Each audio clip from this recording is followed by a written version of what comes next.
Hey there, and welcome to That News You Care About, a weekly video game news show from the folks over at That Nerdy Site. Today is Monday, December 1st of 2020, and I'm one of your hosts, Logan Wilkinson. It's actually Tuesday, Joining me- December 1st. Oh, you know what? Do we want to change? How do we want to do that?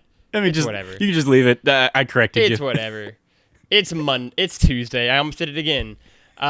Joining me this week is my Phoenix son and resident Date of the Week expert, Trevor Starkey. Hello. It's my fault since I completely just crashed catching up on sleep yesterday, and we missed our normal Monday record time. So yeah, we're recording here on Tuesday before the episode goes live Wednesday.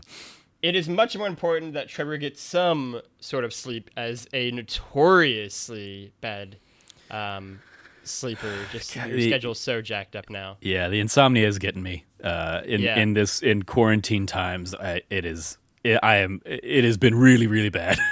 Yeah.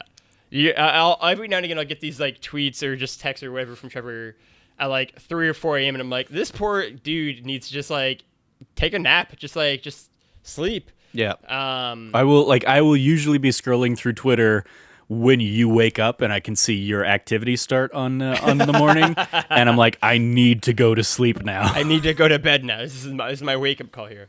But yes, today is Tuesday, December 1st of 2020. We've made it to December, the last month of 2020. We're in it. Everyone put up your Christmas trees. But we are unfortunately not talking about Christmas. We are talking about this little thing called a pandemic. Might have heard about it. Kind of, sort of. I guess a little bit is the topic here. Square Enix has announced that they will be shifting eligible Japanese staff to permanent remote working. I think the kind of the quick BuzzFeed here from GamesIndustry.biz article that I'm quoting from here, the company expects around 80% of its employees to be home-based from December, and actually went into effect today, so that's actually very topical that we did it today and not yesterday for the recording. Yep. The company in a little release said, quote, it's hoping to create a more flexible and diverse working environment, end quote, while also producing productivity and improving the employees' work-life balance. Again, it's home-based is a little bit of a nebulous term, remote working at least 3 days a week, versus the office-based where they'll be working in the office 3 days a week at least. But I thought it would be an interesting conversation to have once you kind of shared it in the Slack channel amidst the larger convo of working from home in the future for both the game industry side of things and the developer, press, PR, everyone involved.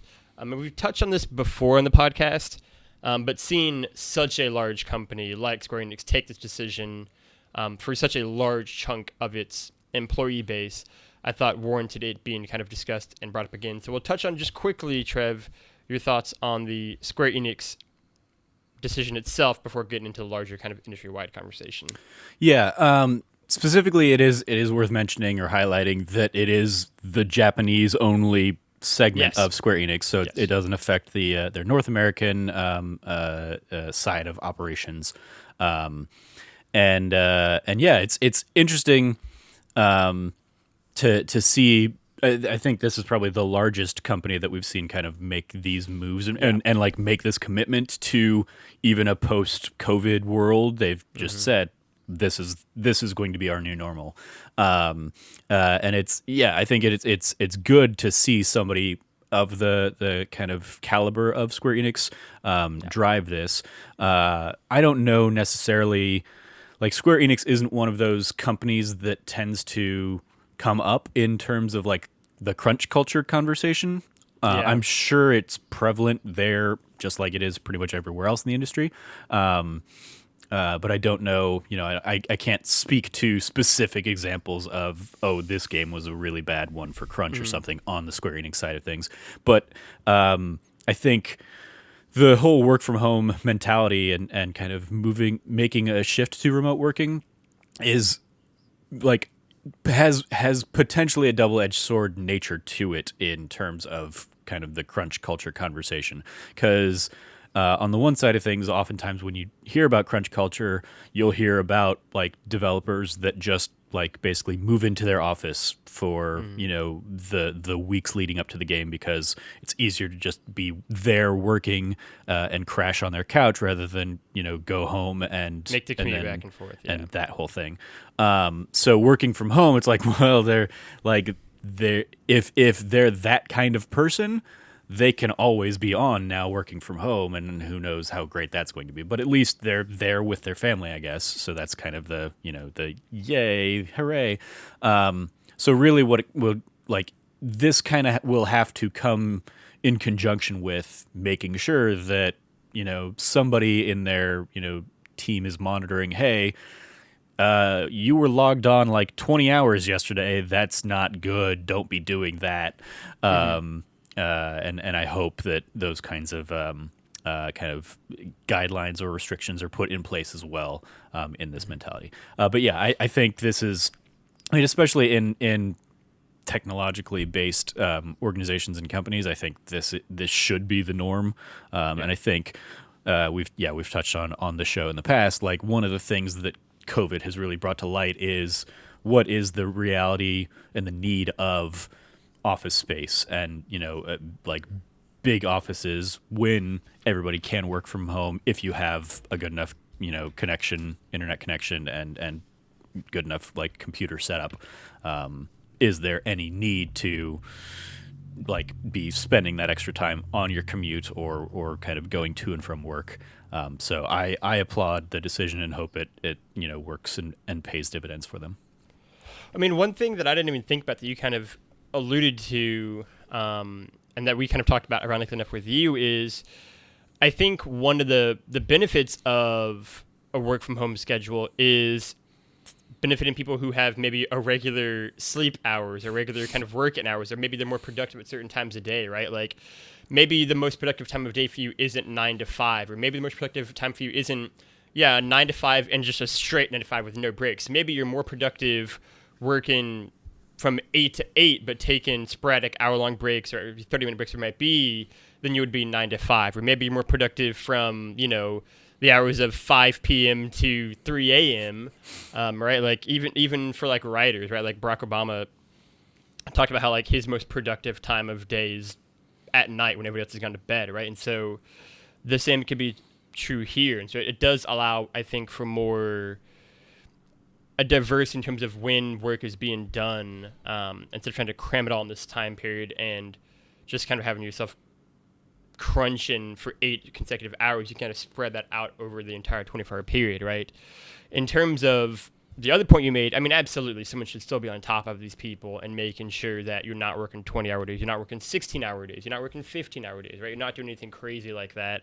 I'm hopeful that one of the people involved would be potentially your family, if you have one that you live with, who is very much there and can say, hey, I haven't seen you in 12 hours. We need to fix that. Yeah. But even if you live by yourself, just to make sure, it's just easier a little bit, I think, to take a step back for a second and say, okay, yeah, I'm going to just do something else for a second and take a break and scroll Twitter, whatever I need to do to kind of unwind. I think, like we kind of talked about before, that's true for any company, right? Like, it's the year is 2025, and that nerdy is a media conglomerate. CEO Trevor Starkey can be working whatever nighttime hours he needs to work, and morning person Logan Wilkinson will be working a very different shift, I imagine. And so, I think whether it's Square Enix or that nerdy or IGN or GameSpot or anyone, I think working from home, and especially the kind of work from home format they've developed, which is like 3 days in office or 3 days at home kind of thing, I think is really good, because there are a lot of studies, I don't know if I mentioned on the last podcast, but like the New York Times did one, they did a feature on where workers are actually more productive working from home less often, like when they're only working from home when they're only working in the office like 2 days a week or less, and so working from home 3 days or more, they're actually more productive and they're happier. And so that's kind of the format that Square Enix is doing, not fully remote, but still some time in the office. And so that allows, I think, people to be happier, more productive workers, while still going into the office if they need to be. But even people who can't be, right? Like me and you each know Seth Macy, and I don't think either one of us would say that he isn't killing the work he's doing at IGN while living on the other side of the continent. Yeah. And so it's very clear that there are just certain roles and certain positions that no longer need to be housed in wildly expensive cities, whether that's New York, San Francisco, or Tokyo in this case, right? Like, there's just so much more that can be done to so many more people. And that's one of the most appealing things to me about a work from home schedule and about remote working is lowering the barriers to entry for so many diverse communities that otherwise wouldn't have access to it, right? Like if you just literally can't afford to live in expensive cities, but you're someone who's supremely talented and is supremely qualified for the position and has lots of experience, you now have the potential potentially to get this position, whether it's on the game design side of things or whether it's on the editorial side of things. And that is hopefully something that does carry over. And I do think it is encouraging to see a company of the size of Square Enix, even if it's just the Japanese side of it, to kind of say that this is the direction we're kind of going post-COVID no matter what. Yeah, absolutely. And that touches on something I remember seeing when this kind of news came out. One of the, if this is adopted more widespread throughout the industry, that does alleviate a huge burden that a lot of people kind of have as a concern is, with as volatile as the industry can be in terms of contract work, a whole bunch of people get burned out in the industry because they get tired of having to pick up and move every 2 to 3 years for new jobs. And so if they can just kind of like set up roots and work remotely for whatever studio they're working for, you're gonna keep that talent in the industry, and they're not gonna churn out like they have in years past. So I think that's another thing that if remote working becomes more of a widespread thing, as I think, in most cases it can, that's another the fact that IGN has been working entirely remotely since March. There's no excuse, and obviously they have packed up their offices and are setting up shop in the future in a different location as opposed to downtown San Francisco. And I don't know what that location is going to look like for them, but hopefully they've realized, hey, maybe we don't need this centralized San Francisco hub that is, trying to maybe we don't need to try and bring entry-level people for $30,000 a year out to the most expensive city in the world. Maybe they can continue working remotely or kind of come up with other solutions like that. Yeah. I mean, it reminds me of, again, another GamesIndustry.biz article that we talked about a few weeks back about the cost of getting into games. And it talked about the UK study that they had where it was predominantly people from either middle class or upper class backgrounds there and very few from working class backgrounds. And the same is true here, right? With the amount of contract work that's in the game design side of things for sure, but even on the editorial side, the amount of freelancers out there that just doesn't pay enough to try to do it full time if you have to live in an expensive city. This is a way to say, $30,000 a year is a lot different in San Francisco versus, even Phoenix, Arizona, but certainly in, Nixa, Missouri, or Kentucky, or Montana, or anywhere that's not the most expensive city in the world. Yeah. Or just not on the coast even. And so it's a way to bring in people on the kind of entry-level side of things that just literally couldn't afford to live in SF otherwise, right? And that same is true for the game design things. And it's a way, I think, to, again, not price people out of working in the industry long term. Because I feel like there are, again, that GamesIndustry.biz article talked about it. There are a lot of people who worked in the game design side of things who, after a few years, just said, this is not enough money for me to sustain a life on, basically. And they just dropped out, partially because they had to move to London, predominantly in the UK, where the article is kind of based out of, and which is the most expensive city by a lot in the UK. And so, again, it's a way to say, hey, we can kind of try to do this in less expensive cities where you can be living where you're living, where your dollar almost certainly is worth more than it is in, these mega metropolises. And hopefully that also allows people who are, again, very talented, very smart, super creative to keep doing this thing on a full-time basis without having to sacrifice not having 15 roommates or not, only eating one meal a day, or whatever it might be, the horror stories we've heard from the industry. And again, that only allowed for more creativity and more awesome talented people to kind of get in on whatever side of the video game industry that they're coming into. Yeah. But enough about that. We're done.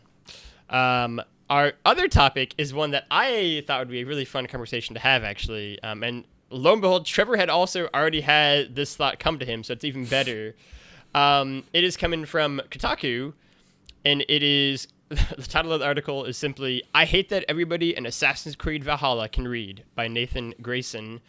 I thought this would be a fun one just to kind of go over in terms of striking that balance between games being super realistic to like minute details, like I think Red Dead Redemption 2 is, versus just allowing them to be fun things and maybe sacrificing some liberties. Trev, I will throw it to you though, because you actually had this thought about this game. So what are your thoughts here? Yeah, so like I mentioned to you before we started recording, I'm probably nearing 120 hours in Assassin's Creed Valhalla at this point. Yeah. I'm trying to 100% it, kind of do that thing. It is much like Assassin's Creed Odyssey in the past. It is not a game I'm like dying for, but it is a game that is like fun and enough to get lost in after the initial onslaught of let's play Astrobot and Bugsnax and Miles Morales and Spider-Man Remastered. Like Assassin's Creed Valhalla is like, okay, I can just plop into this game for 100 plus hours, do a whole bunch of things, run around the world, finding every little thing and every little nook and cranny, and yeah, in that time, the game is set in like 870 something, I think, like AD, or CE, Common Era, I guess. And like, yeah, it does that thing that video games do, where like you go to any location and there's scraps of paper with notes that are either going to say, hey, this is where you need to go find the key you're looking for, kind of thing. Like it gives you that contextual clue of like, oh, this woodcutter left his key, out near the burned down hut, blah blah blah. And I'm like, okay, well, let me go find the burned down hut. Oh, yep, and sure enough, there's the key. And yeah, like every kind of location has that little dialogue. It's you see it in stuff like Skyrim or Fallout. Like Yeah. it's just kind of the staple of, hey, this is how we tell you the information and kind of like give you the breadcrumbs that you need to follow this journey. And yeah, it dawned on me, I don't know, 100 hours in or whatever, where I was like, for the 9th century, way too many people are like reading and writing around the English landscape here.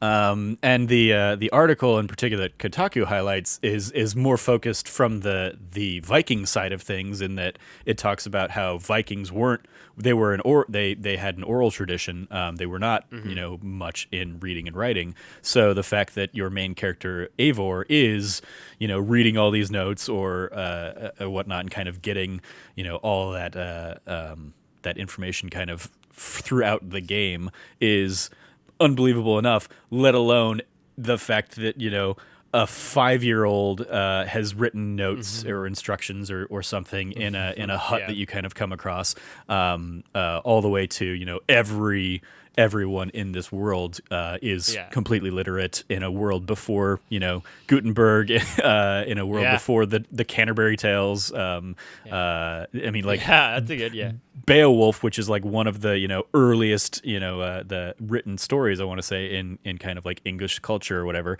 is specifically like the expansion pass DLC that you can get kind of with the season pass for the game.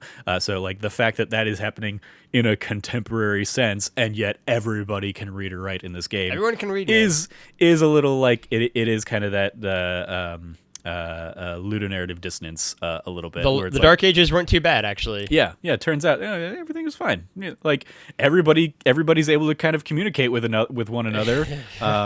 Everyone's able to send these missives to one another, explaining who the king is or who the king of this area is, or setting up these alliances or whatever. So yeah, can't be too bad.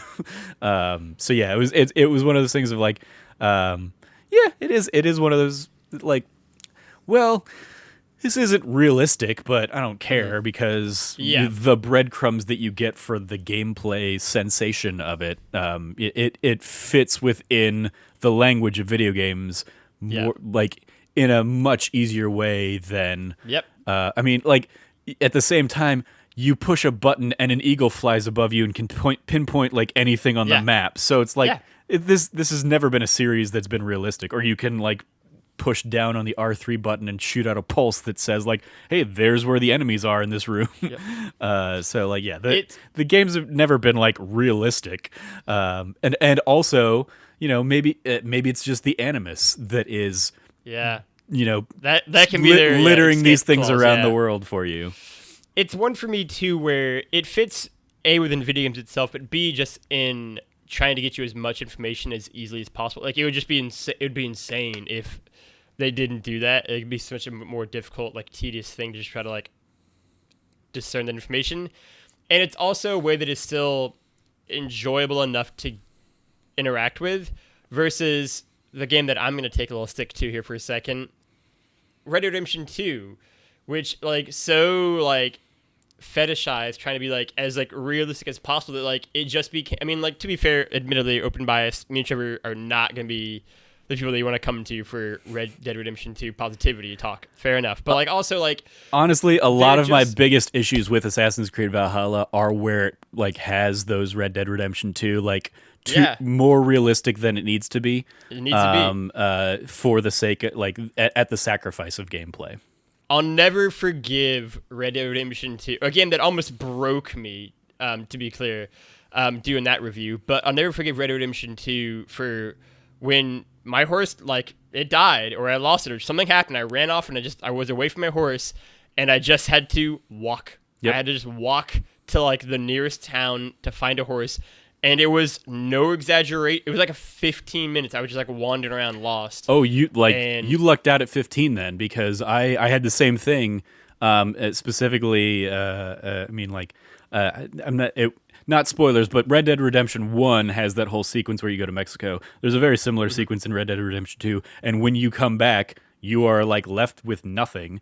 And apparently there was a horse like somewhere in that town that I could have like hopped into. I forgot that you did this. Yeah. I did not find that horse. So like I just like walked out of that town like expecting I'd be able to find a horse, somewhere out in the wilderness, and there was nothing, because it was there was going to be a cinematic moment that like once you got far enough outside of town on your horse, music was going to kick in or something and kind of just take you to the next place you need to be.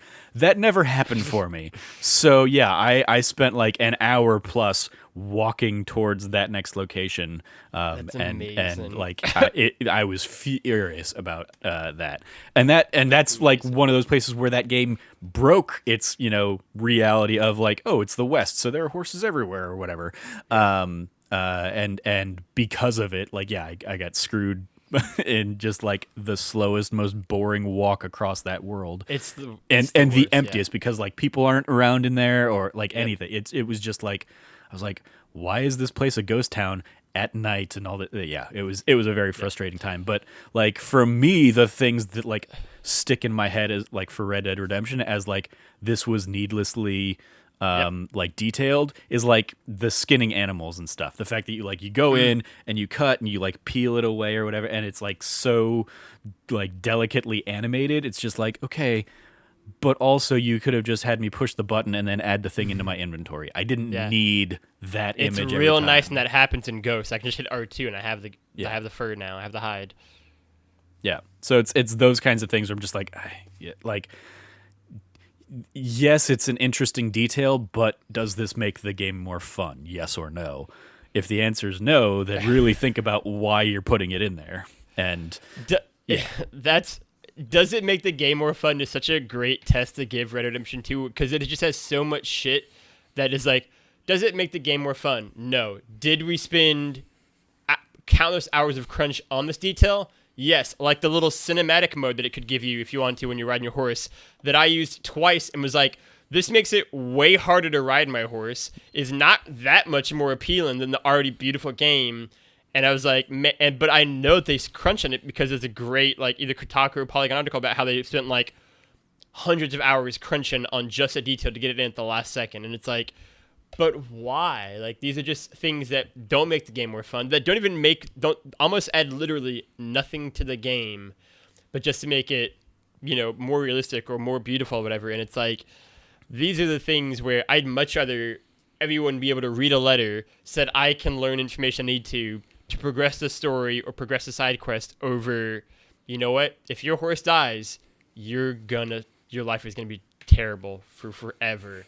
And I was lucky because I lost my horse at one of the manors in the south region, and it's not that big, so it isn't that far to something else. Whereas if you lose it when that game really starts to open up more and more and more as they go out west, or even in that first area where it's still just huge and barren, you're fucked. Like, you're just gonna wander for forever, basically. Yeah. But yeah, it's all of the tiny details that I think were kind of endearing when they were first like showcasing, like, oh, like, the iPhone is like perfect in GTA 4 or 5 or whatever. And then over time, I've just found myself being more and more like, this is unnecessary. And not only is it unnecessary, Rockstar, it's like gratuitously unnecessary now. The amount of time that went into this detail and not some of the actual gameplay or story mechanics, like whole acts that could just be gone in that game. So yeah, that's Red Dead Redemption 2 is an easy one to point to, I think. Yeah, like on Assassin's Creed Valhalla, going back to that, there was the way you can like re-heal yourself in this game is like you can pick up berries or mushrooms in the environment, and if you're low on health, it'll restore your health, and if you have full health, it'll add to your rations, and you can kind of upgrade and you have rations. And then throughout the game, like if your health dips down and there aren't berries nearby, you can like push I think the right button on the analog stick, on the D-pad, and heal yourself. And you have like, I think you start with like, a max of 2 rations, but then you can upgrade up to like 6 or something like that. And there's a point in the game where you kind of go to a new location. And I was running through that new location, and I'm like, I'm not finding any berries. What's going on here? I can't, like, there's no berries. Okay, I guess I just have to be careful and hopefully not die. And then I inevitably died. And and rather than just like reload me into the game or whatever, into like my last checkpoint, it takes me to a cutscene where the people in that new area I'm in introduce me to the berries of that area. And then it unlocks the berries in that world. I'm like, this was not at all needed. Like, you've given me 30 hours before this like sequence showing me that I can use berries. I didn't need to know that, yes, these berries in this part of the world are the edible ones or whatever. Like, I did not need that extra cutscene. You could have just had me like doing the berries thing the whole time, and the fact that it was like, hey, yeah, if the person dies, we're gonna give them this cutscene. If they don't, you'll never get that, and you'll never need to pick berries in that area or whatever. It's like, okay, that like, why did that add to the game? It didn't. Yeah. And I just remember like getting that and just being like, this is so stupid. so yeah, like I would always prefer a game lean on the side of like this making a game, more fun, or just like easier to engage with, as opposed to more obtuse. As obviously coming off of my frustrations with like a Demon Souls type of game, oh my God. It is like the issues I have with games are when it doesn't just kind of like let you know what you're supposed to do, or it intentionally like withholds that information from you. I think that Demon Souls is a whole other conversation we could get into, but that we won't. But I think for me, the idea seems true in books and movies and TV shows as well, right? Like, I don't need the movie to show me the entire 5-hour drive to and from the city. I can just assume they made it, right? Like, I don't need them to be like, oh, our tire blew out and now we have to walk the rest of the distance, like I'm in Red Dead Redemption 2. It's like, no, I get it. It's okay. I understand. I can just assume that I made it there, or another horse is going to be there for me now. And again, when it happens in books, I make fun of them for it, which is why I've made fun of Lord of the Rings for about 15 years now, because it's not that well written. We have an entire chapter we're just walking through a field. And so I think that you always have to try to err as a storyteller on the side of being as concise as possible, and also what is the most appealing to read or watch, or especially in a video game, play through, because you're doing the action. So if the action is just walking endlessly for forever, that's not fun.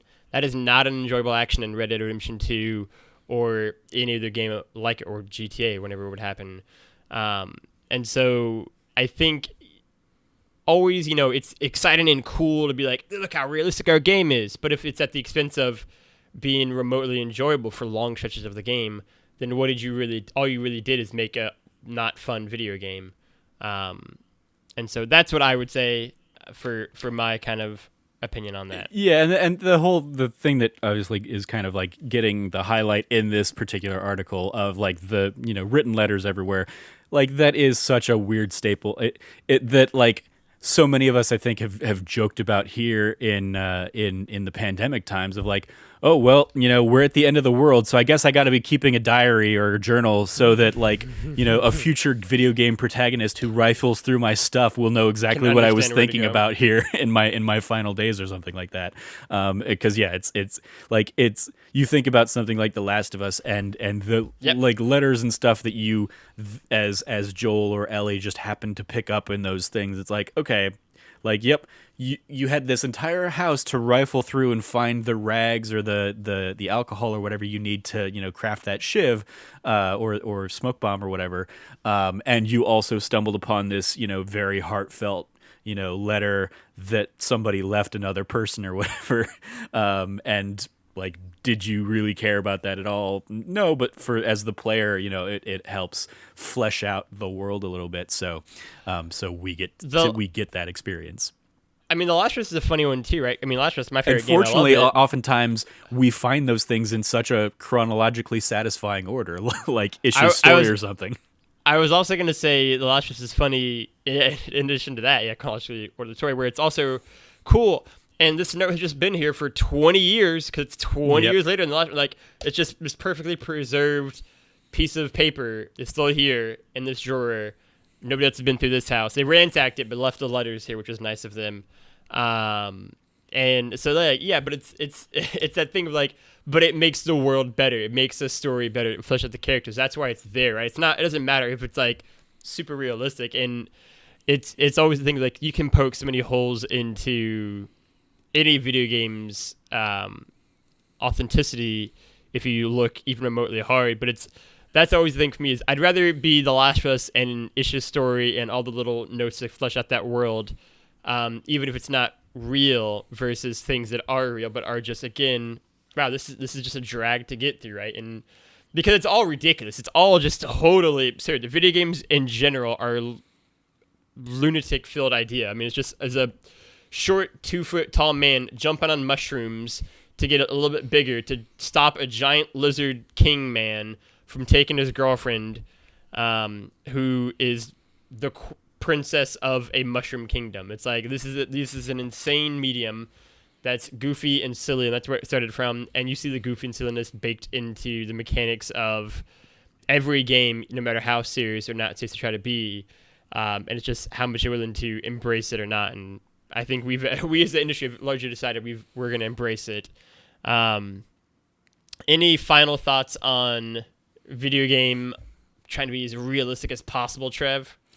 I fully appreciate that nobody realistically would be able to run forever, let alone like across the entire English landscape.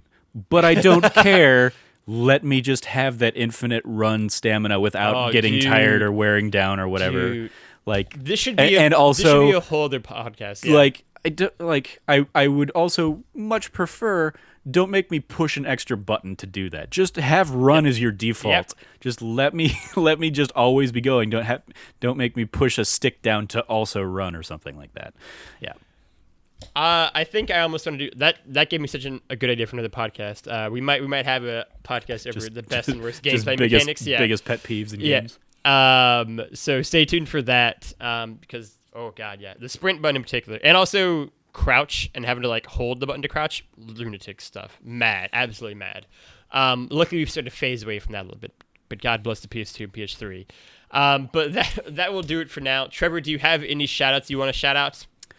Not. I don't have an article for it because I just saw the news breaking a little bit before. But it'll be interesting to see since so many of us use Slack. Slack, it looks like, is being bought by Salesforce and kind of folded into their massive conglomerate of business to business kind of tools and stuff.